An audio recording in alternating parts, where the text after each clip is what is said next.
Bonjour à tous. Je suis Soufiane Hatli, l'enseignant de la matière Introduction à la technologie de l'information. Soyez les bienvenus tous pour ce module de cours chez Midoshin University. C'est un module introductif sur la technologie de l'information. Pour ce faire, je vais suivre le plan suivant. Au début, on va voir mon CV, c'est-à-dire mon carrière professionnelle et académique. Je vais aussi je vais évoquer la partie enseignement, c'est-à-dire les cours déjà assurés pendant mon carrière académique, ainsi que les activités pédagogiques. Voilà, après on va voir en détail le plan de ce cours, c'est l'introduction à la matière du technologie de l'information que je vais l'assurer. Voilà. On commence au début avec mon résumé ou mon CV, des informations professionnelles sur l'enseignant de cette matière. Je suis Soufiane Mhatli, de nationalité tunisienne. Je suis marié avec j'ai deux enfants, un garçon et une fille. Actuellement, je suis maître de conférence à l'Institut supérieur d'informatique d'IKEF. Nous sommes un institut à l'université du Jendouba à Tunis. Voilà. Mon parcours académique est le suivant. J'ai eu mon diplôme en baccalauréat mathématiques en 2004.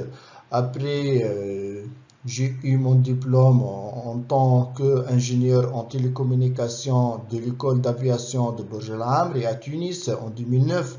Après, j'ai travaillé aussi chez le ministère de Défense à partir de 2009 jusqu'à 2017. En 2012, j'ai eu le diplôme de master en système de communication à l'École nationale d'ingénieurs de Tunis. En 2015, j'ai eu le diplôme du doctorat en télécommunication, spécialement dans la discipline système de communication de l'École nationale d'ingénieurs à Tunis. Et en 2021, j'ai eu le diplôme de l'habilitation universitaire dans la discipline télécommunication de l'université de Jendouba avec la mention très honorable. Voilà. Je passe maintenant à mes responsabilités administratives et ouverture au milieu socio-économique pendant mon carrière. Voilà, à partir de 2009 jusqu'à 2017, j'ai travaillé comme étant un ingénieur en télécommunications chez le ministère de Défense en Tunisie.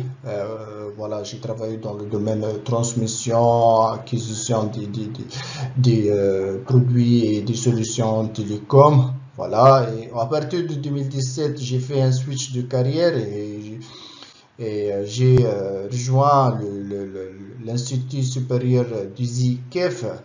J'ai été un membre du conseil scientifique de 2017 à 2020 et de 2018 à 2020, je suis aussi le chef du département informatique au même institut. Voilà.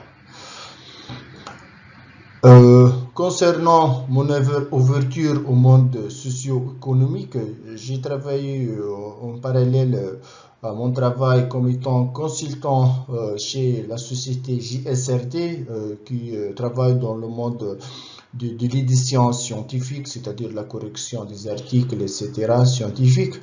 J'ai travaillé aussi jusqu'à maintenant en fait dans le domaine formation. J'ai été consultant et je suis un consultant en formation chez plusieurs organismes de formation à Tunis, exemple Tugnos Pro, GTA, Software, Smart Skills. Je suis aussi consultant en formation pour des organismes de formation à l'étranger comme Intelligence Power, EB France, SQLI, Flame, Orsys, EF2I, Access IT. Voilà. J'ai assuré des sessions de formation pour des clients à l'international, exemple Orange International, l'UNI, le Capgemini, Computer Center, BINAC en Côte d'Ivoire, et d'autres. On a plein de clients, des clientèles en Afrique et en Europe, donc on assure généralement des formations bilingues, françaises en anglaise. Ou en anglais, et voilà, donc j'assure souvent aussi des cours pour des instituts académiques comme INI en France et d'autres. Il y a plein d'écoles avec lesquelles on collabore et je donne des cours régulièrement. Donc je suis aussi rapporteur d'articles de revues scientifiques à l'international, comme des journaux comme le I3E, le Elsevier, le Springer, le OSA. Voilà, donc il y a les journaux comme le I3E, JLT, Optic Letters, Wireless Networks, voilà, Photonic Journal. Donc je travaille purement dans le domaine télécom et spécialement dans le domaine sans fil et le domaine de la fibre optique ou ce qu'on appelle le photonique. Voilà. Je suis aussi un point de contact avec des organismes internationaux. Ce sont des sociétés avec lesquelles on a déployé ou on a signé des collaborations, des contrats de collaboration avec le Amazon Web Service, le Juniper, le Fortinet et le VMware. Et on a déployé des IT à Académie à l'Institut supérieur du ZIC. Voilà. Je suis aussi membre d'un labo.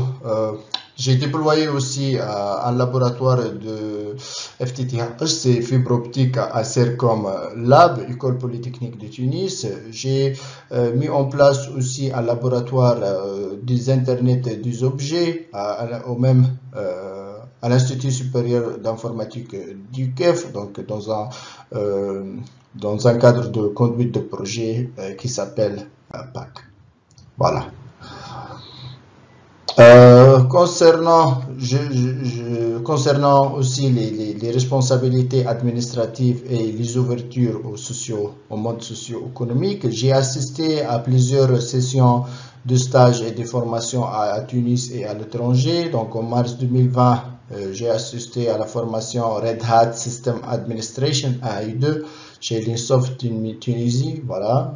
En 2018, j'ai fait un stage de recherche chez l'université sud-coréenne Yonsei University à Séoul dans le cadre d'un projet de recherche conjoint entre la Tunisie et la Corée du Sud. En 2018 aussi, j'ai assisté à une formation sur le traitement de signal Beidou chez la société chinoise Beidou Chine, et la formation a été assurée par un organisme étatique à Tunis. Voilà, et j'ai aussi assisté à des formations dans le domaine Internet des objets à Tunis aussi. Voilà. Je passe maintenant aux activités d'enseignement et les activités pédagogiques. Voilà. Donc, je suis en fait actuellement maître de conférence à partir du août 2022 à l'Institut supérieur d'Izi KEF.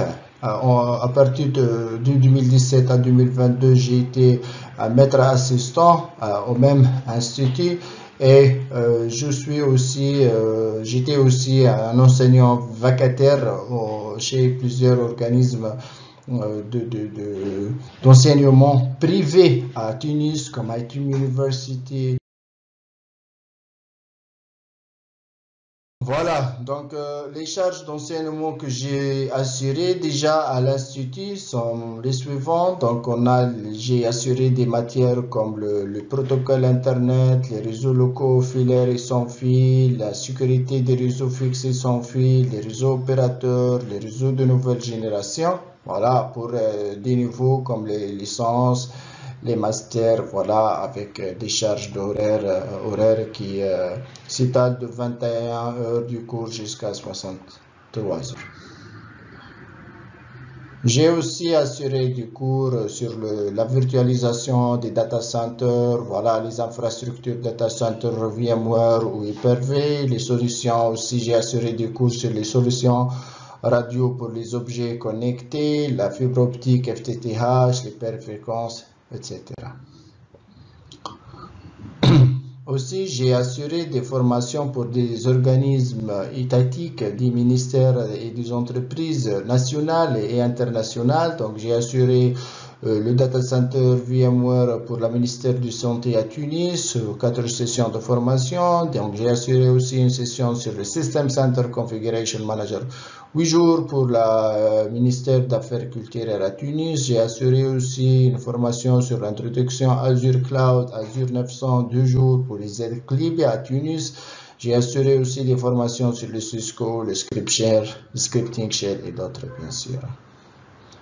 Le data center, le PowerShell scripting, le system center, le web, les serveurs web, voilà, du Microsoft IIS pour des organismes, voilà, comme vous voyez, c'est INI France, Computer Center, le ministère des Finances françaises, Orange International et d'autres, bien sûr, compagnies.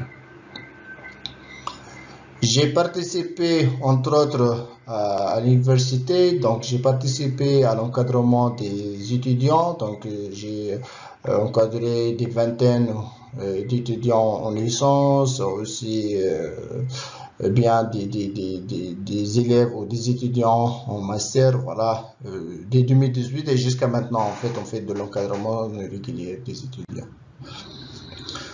Voilà, j'ai participé aussi aux encadrements des mémoires de master de recherche. Donc voilà, donc j'ai encadré environ 4 ou 5 étudiants, Mona, Nedia, Tahar Hamdi, Mohamed Yacoubi, sur bien sûr mon domaine de recherche c'est la télécommunication, sur ce qu'on appelle la recherche sur les 5G, voilà, les signaux sans fil et la fibre optique, voilà. J'ai participé, entre autres, à le co-encadrement des thèses de doctorat. J'ai co-encadré en fait 3 étudiants. Mehdi Kasmi a été soutenu en 2020. Voilà, l'école polytechnique de Tunisie actuellement, c'est un post-doctorant en France. Il y a aussi Khalil Aïssaoui et Oussama Gharbi, ils sont en 5e année. Voilà, Khalil il a déjà soutenu sa thèse et Oussama Gharbi c'est en cours d'évaluation. Sa thèse elle est en cours d'évaluation. Voilà.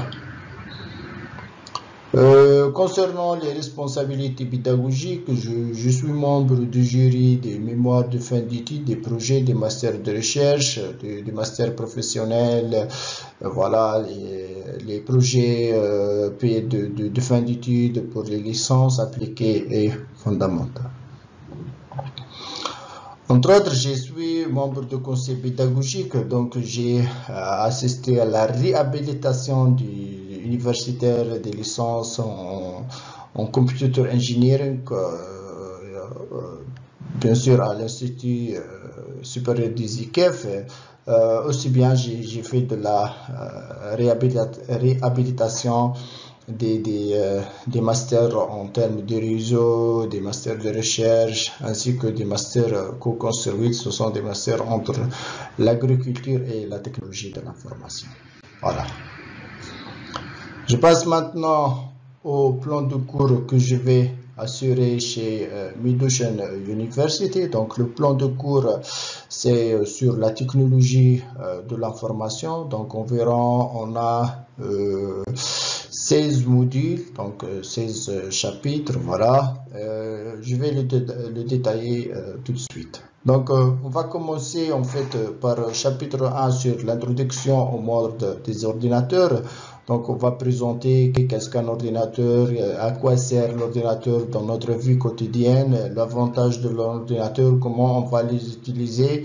Voilà, est-ce qu'il va nous répondre à tous nos besoins ou non? Et bien sûr, est-ce que cet ordinateur il va travailler seul ou dans un réseau informatique? Voilà. Et bien sûr, on va décrire le monde informatique avec, avec la société. Bien sûr, on résume à la fin de la séance et on donne des activités de révision sous forme de quiz. Au module 2, on va traiter l'unité centrale, c'est-à-dire la partie physique de l'ordinateur. Donc on va traiter ce qu'on appelle la représentation des données au niveau de l'ordinateur, comment ça se passe. On va décrire l'unité centrale, on va décrire aussi le fonctionnement des processeurs, on va décrire aussi voilà, l'avantage des ordinateurs, c'est-à-dire la rapidité d'ordinateur, comment les ordinateurs deviennent de plus en plus rapides suite à l'évolution technologique de ce qu'on appelle les processeurs. Voilà. Dans le module 3, on va détailler le module de stockage, c'est le storage, c'est le sauvegarde, on appelle ça le sauvegarde. Donc on va décrire les caractéristiques des systèmes de sauvegarde existants. On va décrire ce qu'on appelle la partie physique, ce qu'on appelle les disques, les lecteurs optiques, voilà, les systèmes de stockage en mémoire flash, voilà. Après, on va décrire les différents types de stockage interne ou externe. On va évaluer aussi des alternatives, bien sûr. Si on a des alternatives sur le stockage, on va le décrire aussi. Bien sûr, on clôture le chapitre avec un résumé et bien sûr un quiz d'évaluation. Après, on passe au module 4, c'est les entrées-sorties. Bien sûr, un ordinateur il doit être fonctionnel avec des entrées comme des claviers. Bien sûr, il va accepter des entrées, voilà, des écritures, voilà, des dispositifs de pointage et tactile, ainsi que des scanners, des lecteurs et des caméras numériques. Voilà, il y a aussi des entrées audio, voilà, et on a des périphériques à la sortie comme l'écran, des périphériques, on appelle ça d'affichage, les imprimantes si on a besoin de faire des tirages. Voilà, il y a aussi des sorties audio comme étant les haut-parleurs par exemple, etc. Donc, bien sûr, toujours on clôture avec un résumé sur ce qu'on a déjà vu sur le chapitre, ainsi que des activités de révision pour l'évaluation du module. Après, la partie hardware, c'est-à-dire la description de la partie physique, on passe à la partie logicielle et donc on va expliquer et définir qu'est-ce qu'on entend par système d'exploitation et les programmes qu'on doit les utiliser. Donc on va présenter au début le logiciel système ou ce qu'on appelle le système d'exploitation et les applications qu'on peut les utiliser ou l'installer sur ces systèmes d'exploitation. Donc on va décrire les systèmes d'exploitation pour les ordinateurs personnels et les ordinateurs, ce qu'on appelle les serveurs. Hein. Il y a une différence. Quels sont les logiciels ou les systèmes d'exploitation qu'on doit l'installer sur les ordinateurs personnels? Quels sont les systèmes d'exploitation, par exemple, qu'on doit l'installer sur des machines qu'on appelle serveurs? Quelle est la différence entre eux? Quel est l'avantage? Est-ce qu'il y a des prérequis sur l'installation, voilà, d'un système ou autre? Bien sûr. Est-ce qu'il y a des systèmes d'exploitation pour les appareils mobiles aussi? Voilà. Il y a des systèmes d'exploitation pour les grands ordinateurs, les supercomputers, voilà. Et après, on passe à la partie programme utilitaire hein, qu'on doit les utiliser. Il y a les programmes de sécurité, voilà. Quel est l'avenir des systèmes d'exploitation? Est-ce qu'ils sont actuellement en cours de développement, oui ou non? Et bien sûr, on clôture avec un résumé et des activités de révision. Après, on passe au chapitre 6. Au chapitre 6, on va parler sur les applications. Donc, les applications qu'on doit actuellement, on doit l'installer sur les systèmes d'exploitation. Donc, c'est un chapitre, c'est comme étant une suite du chapitre 5. Voilà. On va voir bien sûr, les principes de base des logiciels d'application. On va voir le concept des traitements des textes, le concept de feuilles de calcul. Ce sont des applications simples, mais qu'on va souvent les utiliser dans notre vie quotidienne. On va voir aussi le concept des bases de données, le concept graphique et de présentation, le concept du multimédia, à quoi sert, de quoi il s'agit, voilà. Donc, il y a différents types de logiciels qu'on peut les utiliser, bien sûr, pour générer ces présentations, ces trafics multimédia, etc. Bien sûr, on clôture avec un résumé et des activités de efficient. Après, dans le chapitre 7, on va, bien sûr, actuellement jusqu'à maintenant, on a parlé seulement de l'ordinateur comme étant un stand-alone, c'est-à-dire il va travailler unique dans son environnement, comme étant un ordinateur personnel. Mais réellement, si on parle d'un ordinateur dans l'entreprise, voilà, donc le système ou l'ordinateur, il doit coexister dans nos environnements qu'on appelle réseau. Donc on va définir qu'est-ce qu'un réseau, on va définir les applications, l'application du réseau, à quoi sert le réseau, donc l'avantage du réseau, ses caractéristiques de base, que ce soit physique ou logiciel, les caractéristiques de transmission de données. Bien sûr, on va parler des supports réseau existants, bien sûr, les protocoles de communication et les normes réseau qu'on doit les implémenter ou les déployer, bien sûr, pour maintenir ce réseau. Et bien sûr, les matériels réseau, est-ce que les ordinateurs seulement on va l'utiliser? Est-ce qu'il y a d'autres équipements, par exemple les switchers, les hubs, les routeurs, qu'on doit l'implémenter ou le déployer? Est-ce qu'on a besoin du support de transmission comme le câblage, etc. Voilà. Bien sûr, on résume avec un résumé et une clôture avec un résumé et des activités de révision. Après, on passe au chapitre 8. Donc, on parle ici l'Internet. Donc, on va voir un aperçu sur l'Internet, l'évolution de l'Internet, à quoi sert l'Internet, c'est quoi l'Internet, la préparation à l'utilisation de l'Internet. On va voir aussi, on va voir comment on va faire une recherche sur le Internet, ou ce qu'on appelle le réseau Internet, le réseau worldwide. Voilà, on va voir aussi comment on va faire des navigations. On va voir aussi les applications de Internet comme la messagerie électronique. Voilà, on va voir aussi la censure des données et des problèmes de confidentialité sur Internet. Et à la fin, on va voir un sommaire et des activités de révision pour l'évaluation, bien sûr, des acquis. Dans ce chapitre 9, on va détailler ce qu'on appelle la sécurité du réseau. Donc, une fois on a parlé et on a détaillé le réseau, donc il y a une couche qu'on doit l'ajouter, c'est la sécurité réseau. La sécurité, elle est très importante, donc on va définir c'est quoi la sécurité, pourquoi on doit se préoccuper de la sécurité réseau et Internet. Est-ce qu'il y a des accès qu'on appelle autorisés, des accès non autorisés, et pourquoi ce dilemme des accès, hein, voilà. Donc après on va avoir la protection contre ces accès non autorisés, pourquoi on doit donner des accès non autorisés, comment on va se protéger, est-ce qu'il y a des sabotages dans le domaine informatique, oui ou non, comment on va se protéger contre ces différents types de sabotage. Voilà, est-ce qu'il y a de la fraude en ligne sur le réseau Internet, comment on va se protéger contre ces fraudes et les avantages, les inconvénients des solutions de protection existantes. Voilà. Ainsi que on va voir les problèmes de la sécurité personnelle, hein. Voilà, donc on va voir comment on va se protéger contre le cyberharcèlement, tous les problèmes liés à la sécurité. Est-ce qu'il y a de la législation? Il y a des législations internationales, il y a des législations nationales pour chaque pays, voilà, sur la sécurité, les réseaux Internet, sur l'utilisation de ces réseaux.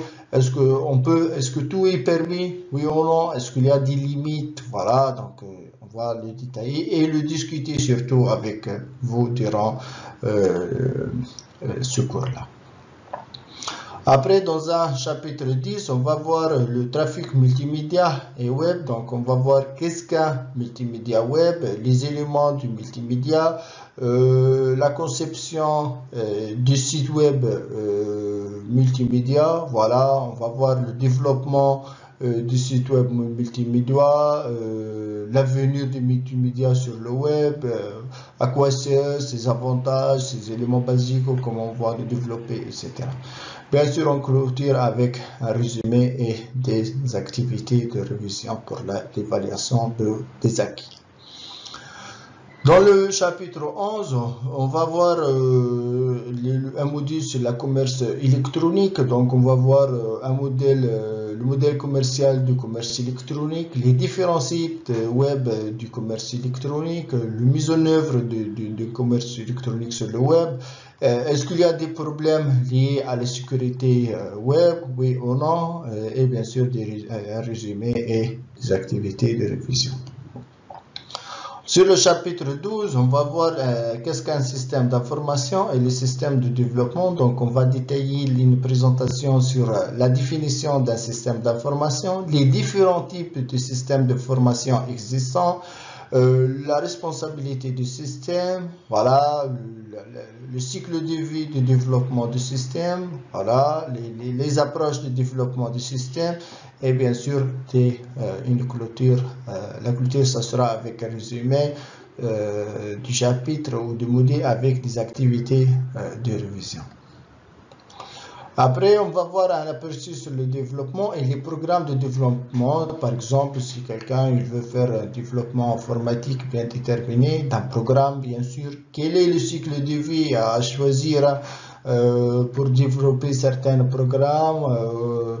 Donc, on va voir les outils nécessaires pour le développement du programme. Est-ce qu'il y a des outils ou des langages spécifiques? Qu'est-ce qu'il dit la recommandation en termes de langage, voilà, et bien sûr on résume avec des sommaires et des activités de révision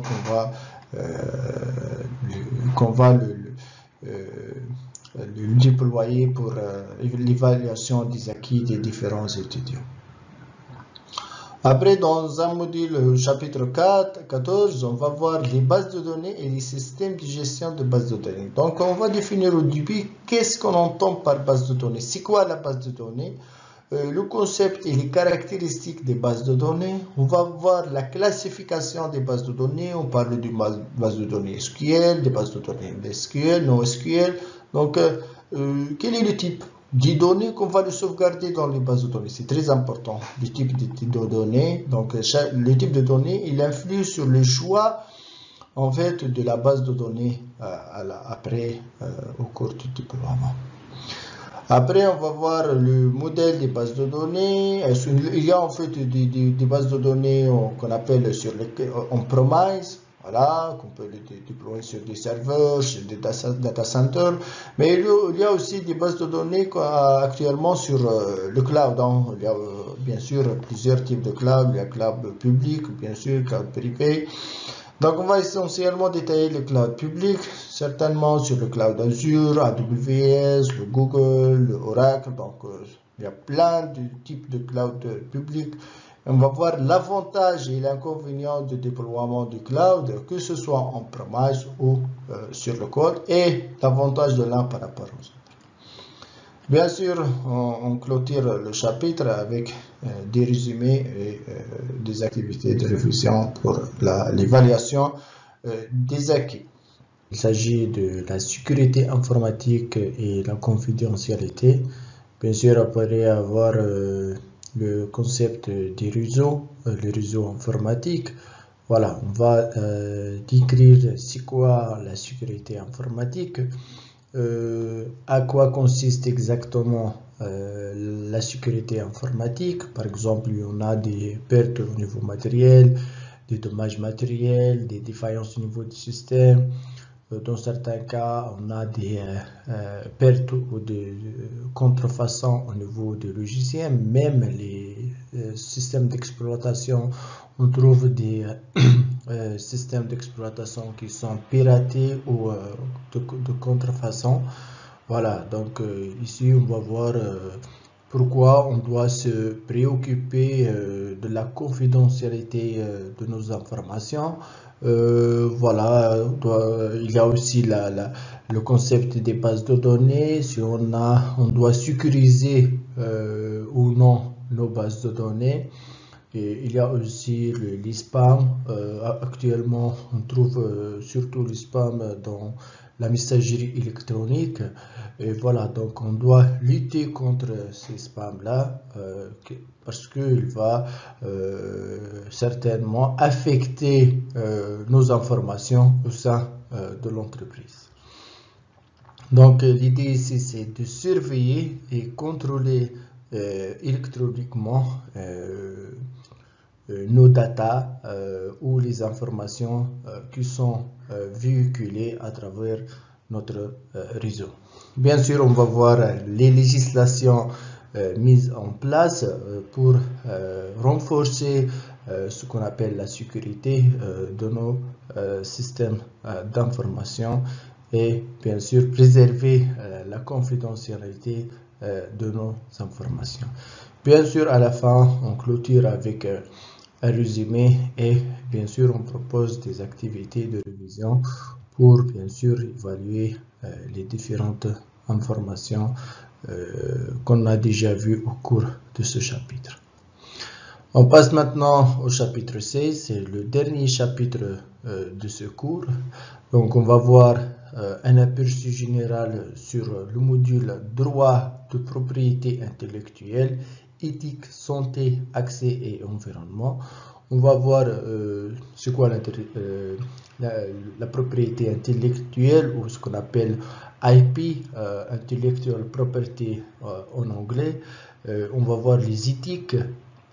Bien sûr, on va voir la notion d'informatique, la bonne santé des services informatiques, l'accès à la technologie, voilà. Il y a aussi la préoccupation environnementale, les législations connexes mises en place dans le domaine informatique et bien sûr, voilà, donc on va voir un petit résumé des différentes de la sommaire de ce chapitre. Voilà, globalement, on a 6 chapitres, et voilà, donc ça dépend de notre progression. Donc, peut-être dans certaines séances, on va faire 2 chapitres, dans d'autres, on va se faire un seul chapitre, bien sûr, ça dépend du volume d'informations de chaque chapitre. Donc on va voir c'est quoi un ordinateur, la mise en place d'un ordinateur dans un réseau informatique, les supports de transmission, de câblage, etc. Est-ce qu'on a besoin d'autres éléments dans le réseau, outre que l'ordinateur? Donc il y a certainement d'autres équipements qu'on va le voir qui sont nécessaires pour l'interconnexion et bien sûr après on définit ce qu'on appelle un réseau. Après la mise en réseau de notre système, certainement on doit le sécuriser. Voilà, on a quelques chapitres voilà, dans ce cours sur la sécurité en couche, bien sûr, hein, sur les différentes couches réseau. Donc, on doit sécuriser nos informations, notre infrastructure. On va voir même c'est-à-dire si on a des lois nationaux, internationaux qui sont mises en vigueur pour bien sûr lutter contre les problèmes de la sécurité informatique. Voilà grosso modo l'objet de ce cours et les chapitres qu'on va les détailler certainement donc, dans les différentes séances de ce cours, introduction à la technologie de l'information. Bien sûr, on a une référence bibliographique que vous pouvez bien sûr consulter, bien sûr pour s'approfondir sur les différents chapitres. Bien sûr, le livre qu'on va le proposer, c'est des auteurs Deborah Morley et Charles Parker. Il s'appelle Understanding Computers. C'est les fondements de l'ordinateur en fait des computers. Et voilà, le livre est dans la 15e édition. Et voilà, il est publié en 2015. Donc, je vous remercie pour votre attention. Et voilà, donc à la prochaine. Merci.